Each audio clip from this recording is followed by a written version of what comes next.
Mimi sijui unapita kwenye changamoto zipi, lakini nachojua kwamba tunaye Bwana wa Bwana aliye hai, anayetutetea, anayetuongoza, anayetupa afya njema, na ole wake anayemgusa masimu wa Bwana. Hakika Yesu atashughulikia.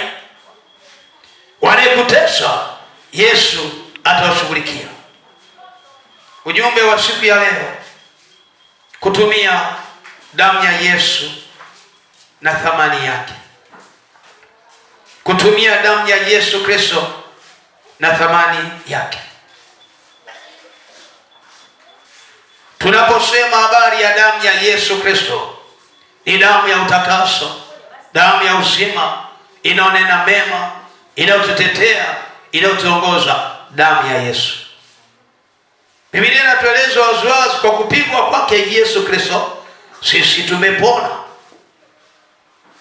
Kwa hiyo maana unaweza kaangalia thamani ya damu ya Yesu ni tofauti na damu za wanyama, tofauti na damu za viumbe wengine, tofauti na matambiko na uganga na ushirikina. Damu ya Yesu Kristo ni ya ajabu, ni ya pekee, ina nguvu zake, ina mamlaka yake, damu ya Yesu. Na hii damu tunapoitumia, hakika inakupa majibu. Ukiangalia watu wa upande wa pili wanaenda kwenye matambiko, lazima watumie damu. Au wanapoenda kwa mganga wa kienyeji, lazima atumie nini? Damu. Kwa angalia namna ambavyo damu ina uwezo wa kumtesa mtu. Kuna damu, kwa maana damu ya Yesu Kristo ambayo yenyewe ni ya thamani, haitesi mtu isipokuwa inamfungua mtu. Lakini damu nyingine ni damu ambazo lazima watu walipe gharama. Na wengine waliambiwa kwamba ili kufanikiwa, mwaga damu ya mwanao. Ili uweze kufanikiwa kwenye agano la uchawi, tafuta damu ya mtoto wako unayempenda. Na wakati mwingine walitumia watoto wa thamani, watoto waliobeba thamani, watoto wanaopendwa. Na mwingine anaambiwa tunamtaka huyo anayekupa chakula, anayekupenda, anayekutunza, kwa madhabahu za uchawi. Lakini leo tunazungumza kwa habari ya damu ya Yesu Kristo na thamani yake. Waebrania ile sura ya 12 na ule mstari wa 12. Waebrania 12 na ule mstari wa 12. Bwana Yesu asifiwe. Kwa hiyo tutaangalia eneo hili, namna ambavyo damu ya Yesu Kristo inanena mema katika maisha yetu. Samani, Waebrania ile sura ya 13 na ule mstari wa 12. Waebrania 13:12 anasema, kwa ajili hii Yesu naye, ili awatakase watu kwa damu yake mwenyewe, aliteswa nje ya lango. Bwana Yesu asifiwe. Kwa ajili hii Yesu aliteswa nje ya lango, na aliteswa kwa ajili ya maisha yetu. Anasema kwa ajili yake Yesu kuteswa, kwamba damu yake ilipomwagika Kalvari ni kwa sababu ya sisi tupone. Ndio damu ya Yesu. Thamani ya kwanza ya damu ya Yesu, inanena mema. Damu ya Yesu inanena mema. Ila damu za wanyama na viumbe wengine wa kafara zinanena mabaya, lakini damu ya Yesu Kristo inanena mema. Kwa ajili hii Yesu naye, ili awatakase watu kwa damu yake mwenyewe. Kwa hiyo damu ya Yesu Kristo inaleta upatanisho kati yetu sisi na nani? Na Mungu. Damu ya Yesu Kristo unapoitumia, ina uwezo wa kunyamazisha falme zote, na zikanyamaza kimya, kwa sababu naitumia ile damu ya Kalvari ya utakaso, ambaye anasema damu yake mwenyewe aliteswa nchi ya lango ili atutakase. Damu ya Yesu. Jifunze katika maeneo mengi Yesu unaposafiri barabarani. Peleka damu ya Yesu Kristo kiamka asubuhi kwenye malango ya nyumba yako. Kuna watu ni mabingwa, akiamka asubuhi kapiga mswaki vizuri, kavaa vizuri, aenda kazini, na wakati mwingine anawatoa watoto wanaenda shule. Utamki damu ya Yesu kwenye malango yako. Maana adui anapokuja anasema kwamba, Biblia inatueleza kwamba shetani akitaka kumkamata mtu anaenda kwenye malango, mahali ambapo unatokea, sio dirishani, kwenye mlango unakotokea. Wananena maneno, na hata watu wengine walikuta damu zimemwagwa kwenye mlango wa kutokea, au mahali pangazi panaposhukia, kwenye ofisi au kwenye nyumba, kwenye malango yake, anashangaa damu matone ya damu, kuna damu. Na kwa sababu mtu hana maarifa ya Mungu, akiamka atangulizi damu ya Yesu shuleni, utangulizi damu ya Yesu kwa ajili ya walimu na watoto wako, ili wapatanishe watoto wako na damu ya Yesu na walimu, ili anapofundishwa aelewe.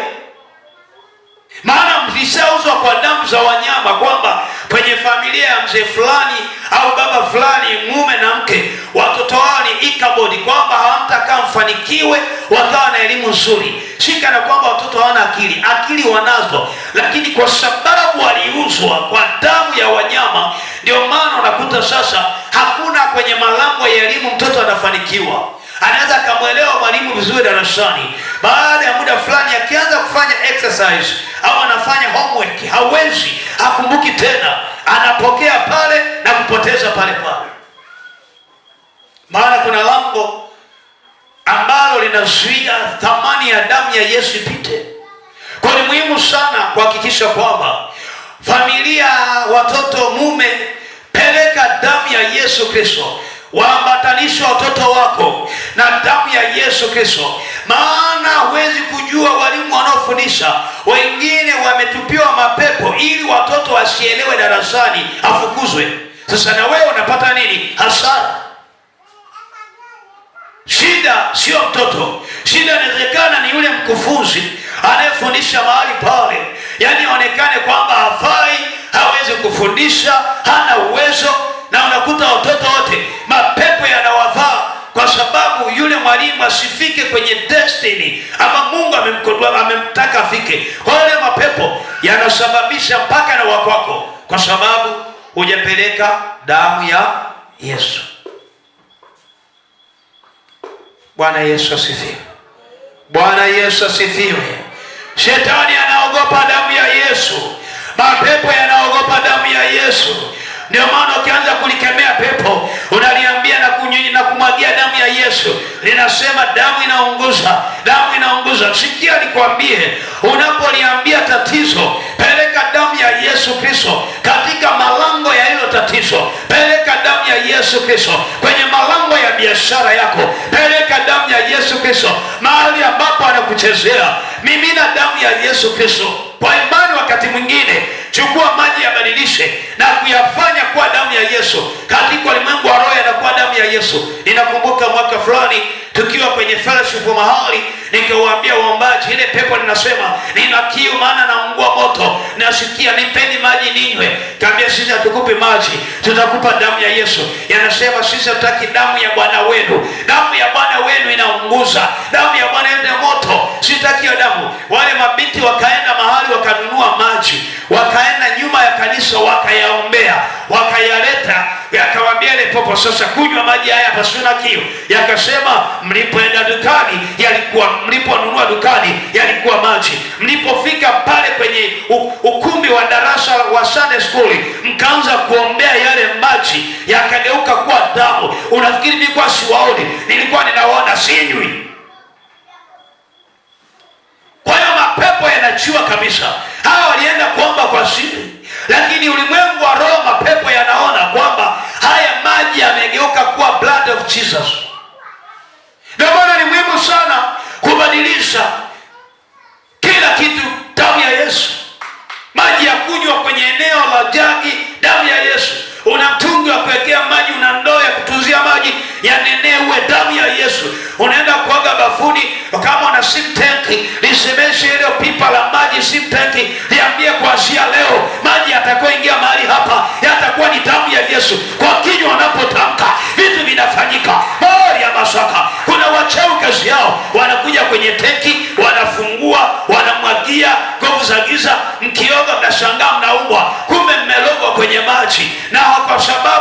mwingine watu wa Mungu wanaangamia kwa maarifa. Peleka damu ya Yesu kwenye sim tanki yako. Peleka damu ya Yesu kwenye nguo za mume wako. Wakati unafua usifue na maji ya kawaida. Si unajua anachelewa na kunywa na pombe. Ziambie, sikia ewe nguo leo, ninawafua kwa damu ya Yesu. Kila unapofua nasema damu ya Yesu inanena mema kwa mume wangu. Hizo pombe, damu ya Yesu Kristo inanena mema, mume wangu akafanikiwe. Leo aje na mchele, aje na nyama, afanikiwe kazini. Maana inawezekana hizo nguo kivaa anakataliwa, anakosa kibali, na kwa sababu una maarifa nguo zake zimenajisiwa. Kila analolifanya hafanikiwi. Anaenda asubuhi, anarudi jioni, anakuambia unajua mke wangu hali bado mbaya, sijui nitafanyaje. Anaamka tena, anaenda anarudi na fedha ambayo ni ya kula tu, na wakati mwingine haitoshi. Sikia nikwambie, kuwa na maarifa ya kiroho. Semesha hizo nguo, akienda apate kipaumbele, apate bonus kazini, apate kibali. Sikia nikwambie,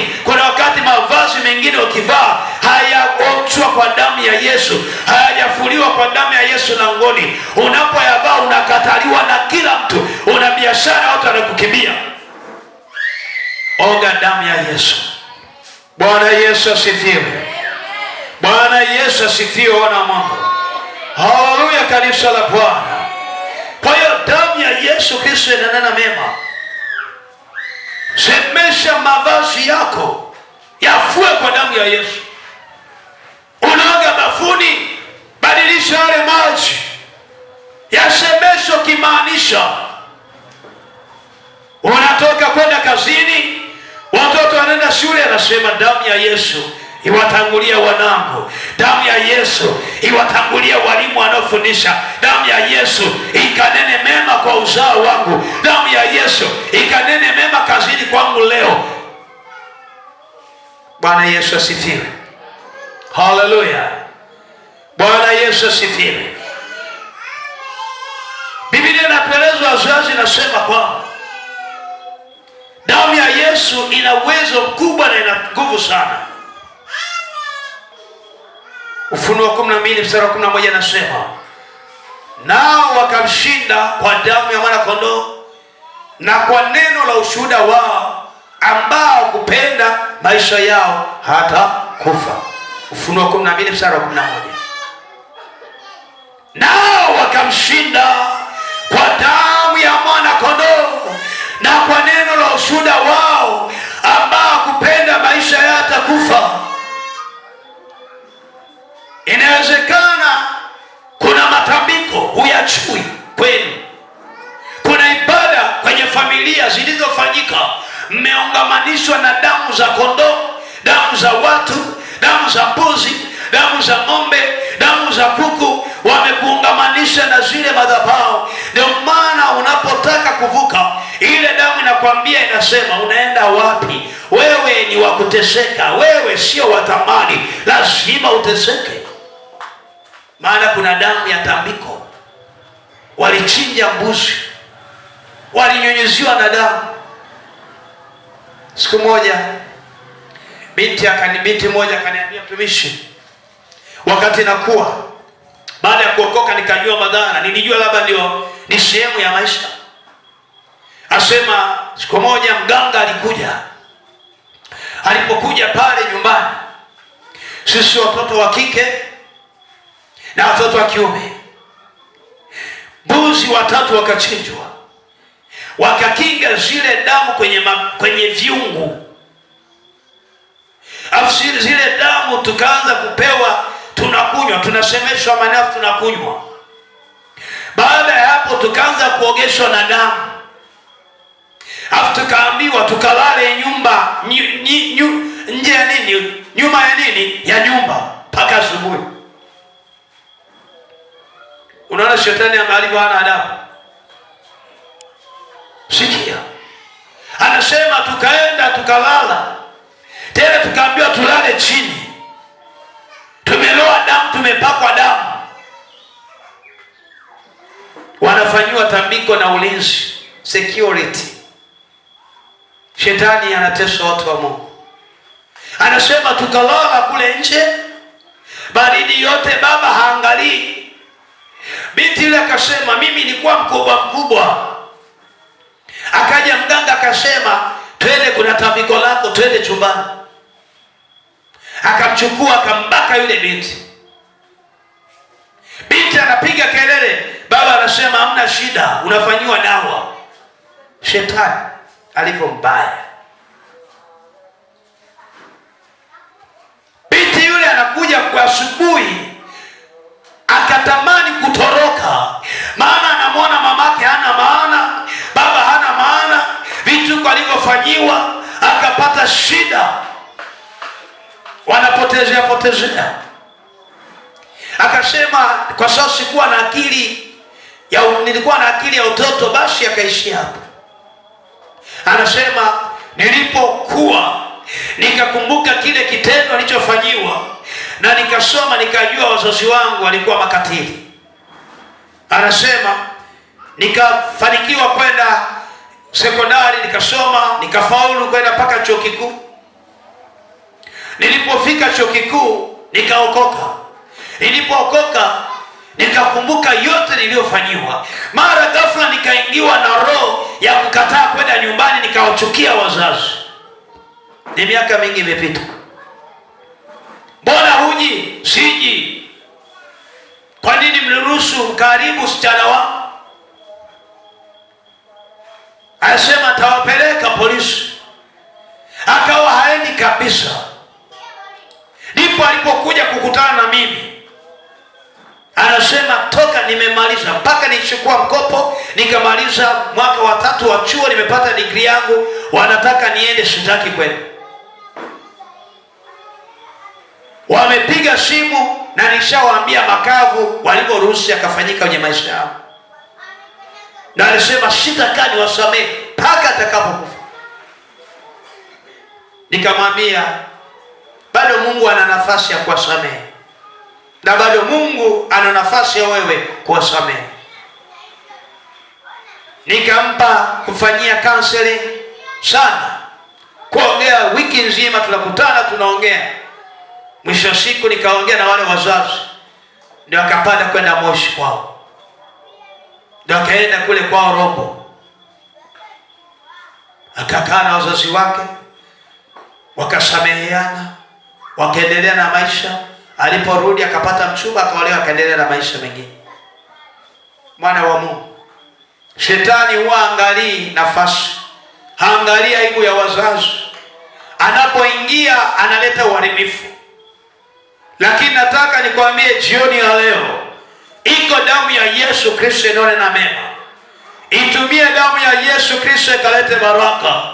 Itumie damu ya Yesu ikanene mema, ikapige wachawi na mapepo na majini. Itume damu ya Yesu Kristo iende ikafungue mahali ambapo kuna kitovu chako ambacho kilipelekwa kwenye miungu, na nywele ulipozaliwa za uchanga ziliungamanishwa na miungu. Peleka damu ya Yesu, bado ina nafasi ya kunena mema, bado ina nafasi ya kunena mema. Kuna tambiko la uganga lifanyika. Ulichanjwa chale. Sikia nikwambie, chale moja inabeba mapepo 1000. Chale kwa mganga wa kienyeji.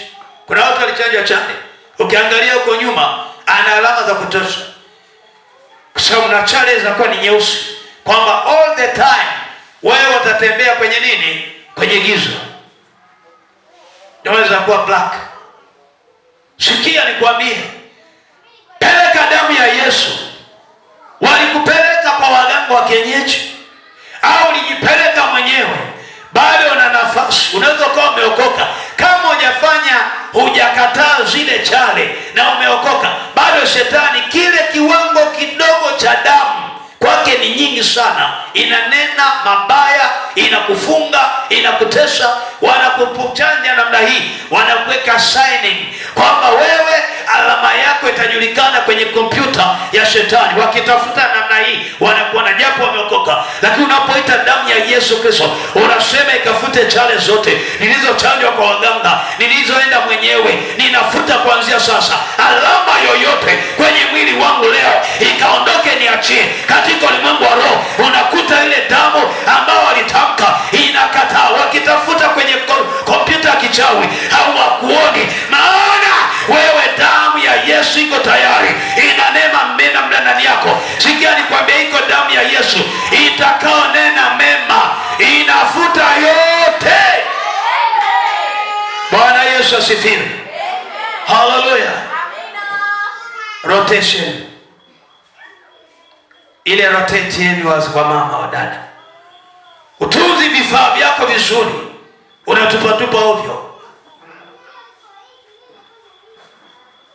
Mzunguko wako naenda vizuri, afu unaachia ovyo. Vile vitu vinatunzwa katika roho, huwa vinaombewa, kwa sababu ile ni damu ya uhai wako. Na mwingine anatupa kwenye takataka huko, rudi ya mfuko liende huko, kwamba mapepo yakienda kule kwenye matakataka yanajua hii ni damu ya fulani, anakaa sehemu fulani, anaishi sehemu fulani. Kwa ile damu unajifunga wewe mwenyewe. Ni muhimu sana kuachilia damu ya Yesu Kristo, ili hata kama itakuwa ni dasti, ni uchafu ambao umeutupa kama uchafu mwingine, uwe kama uchafu mwingine, mapepo yasikufuatilie. Ndio maana leo kuna mafagwa, watu wana matumbo yamekata mauvimbe, kwa sababu hawana maarifa, wamepata mauvimbe kwenye vizazi, maana hawana maarifa ya kuombea. Hana maarifa ya kuombea hiyo kitu. Na wengine walifungwa uzazi kabisa, kwa sababu damu yako ni uhai. Damu ya mtu ni uhai. Damu ni nini? Uhai, ni uzima, ni uzao. Bwana Yesu asifiwe. Bwana Yesu asifiwe. Tuombe na ukamate sadaka yako. Tutaenda kufuta damu zozote ulizonenewa. Ninafuta kila madhabahu ya damu. Ninafuta damu yoyote iliyofanyika kwenye maisha yako, damu ya uganga, damu ya ushirikina. Ninapeleka damu yako Yesu ikanene mema. Ile damu ya Kalvari ikakutetee kuanzia sasa. Hiyo vita ulio nayo ninaifunga na kuiteketeza kwa damu ya Yesu Kristo. Baba, pokea sadaka zetu. Anza kuombea sadaka yako. Baba, watoto wako hatujaja mikono mitupu, tumekuja na sadaka madhabahuni pako. Tunaomba sadaka hii kanene mema. Tunaomba sadaka hii kafungue. Tunaomba sadaka hii Baba ikafungue milango ya baraka za kiroho za kimwili katika jina lako Yesu. Asante Bwana Yesu kwa ajili ya matoleo yetu, tunayakabidhi mikononi mwako. Tunafunika sadaka zetu kwa damu yako Yesu, mwana wa Mungu aliye hai. Amen.